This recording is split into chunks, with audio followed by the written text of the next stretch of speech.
بسم اللہ والصلاۃ والسلام علی رسول اللہ صلی اللہ علیہ وسلم۔ آج دعا مانگنے کا طریقہ آداب۔ اللہ تعالیٰ کے حضور جب آدمی نماز پڑھ چکے یا آپ کو کوئی پریشانی ہے، آپ نے صلاۃ الحاجت کی نماز پڑھی، کسی قسم کی کوئی التجا، کوئی ضرورت اللہ کے سامنے رکھنی ہے، تو آپ نے صلاۃ الحاجت کی نماز پڑھی، پھر دعا مانگنی ہے۔ اسی طرح فرض نمازیں پڑھیں اور ان کے بعد دعا مانگنی ہے، یا تلاوت کلام پاک کے بعد، یا طواف کے بعد، حج عمرے کے بعد، یعنی کوئی بھی ایسا موقع آئے کہ جس وقت آپ نے اللہ کے حضور دعا مانگنی ہے، تو دعا مانگنے کا کیا طریقہ ہے، کیا آداب ہیں۔ تو حدیث طیبہ میں حضور نبی علیہ السلام نے جو آداب بتائے وہ مختصراً آپ کے سامنے عرض کرتا ہوں کہ جب بھی آپ اللہ کے حضور پیش ہوں تو عاجزی کا اظہار کریں۔ اللہ کے سامنے جب آپ نے دعا مانگنے کے لیے ہاتھ اٹھانے ہیں تو ہاتھوں کو نہ زیادہ جوڑ کے رکھیں انگلیوں کو، اور اسی طرح ہاتھوں کو نہ زیادہ انگلیوں کو کھول کے رکھیں ایسے، بلکہ ڈھیلے انداز میں، ایسے نہ ہاتھ کھلے ہوں نہ جڑے ہوں، نہ ہی انگلیاں کھلی ہوں زیادہ، نہ ہی جڑی ہوں، بلکہ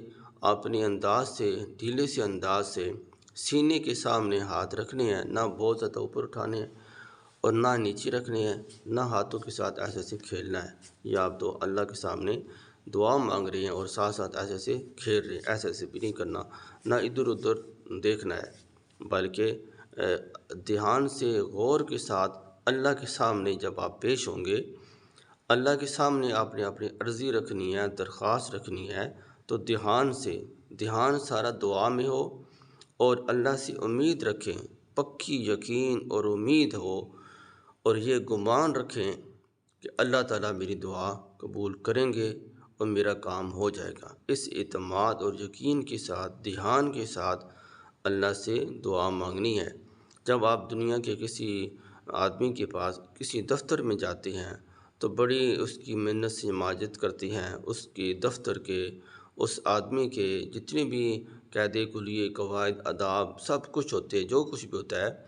ان کا لحاظ کرتے ہوئے ہم دنیا کے کسی دفتر میں جاتے ہیں، کسی آدمی کے پاس اپنی عرضی، اپلیکیشن، فائل لے کر جاتے ہیں، تو اسی طرح اللہ کے بھی سامنے پیش ہونے کی آداب ہیں۔ جب اللہ سے بات کریں تو کھیلے نہیں، ذہن اللہ کی طرف ہو۔ تو اسی طرح جب آپ نے دعا مانگنی ہے تو دھیان کے ساتھ ہاتھ ڈھیلے سے رکھنے ہیں، اللہ کے سامنے عرضی پیش کرنی ہے، تو سب سے پہلے اللہ کی حمد و ثنا بیان کرنی ہے، تیسرا کلمہ پڑھ لیں یا پھر سورہ اخلاص پڑھ لیں، تو ایسی کلمات پڑھیں کہ سورہ فاتحہ پڑھ لیں کہ جن کے اندر اللہ تعالیٰ کی کبریائی، اللہ کی وحدانیت، اللہ کی تعریف ہو۔ وہ دعائیہ، وہ کلمات، وہ صورتیں، وہ الفاظ آپ نے پڑھنے ہیں۔ اس کے بعد درود شریف پڑھنا ہے، جو بھی درود شریف آپ کو آتا ہے بہتر ہے کہ نماز والا درود شریف پڑھ لیں، اور اس کے بعد اللہ تعالیٰ کے جو صفاتی نام ہیں، یا اللہ، یہ اللہ کا ذاتی نام ہے، یا ذی الجلال والاکرام، یا حنان، یا منان، یا رحیم، یا کریم، میرا فلاں کام کر دے، یا حی القیوم، یا ذی الجلال والاکرام، ایسے ایسے اللہ کے جو صفاتی نام ہیں، ان ناموں کے ساتھ اللہ کے سامنے اپنی عرضی، اپنی درخواست، اپنا کام رکھنا ہے۔ اور اس کے بعد آخر میں جب آپ اپنی ساری التجا، سب کچھ اللہ کو بیان کر چکے، تو آخر میں پھر اسی طرح اللہ تعالیٰ کی حمد و ثنا،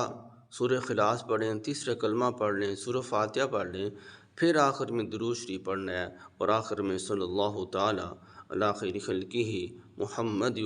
و آلہ و اصحابہ اجمعین برحمتک یا ارحم الراحمین۔ یہ تو آخری دعائیہ اختتامی کلمات پڑھ کے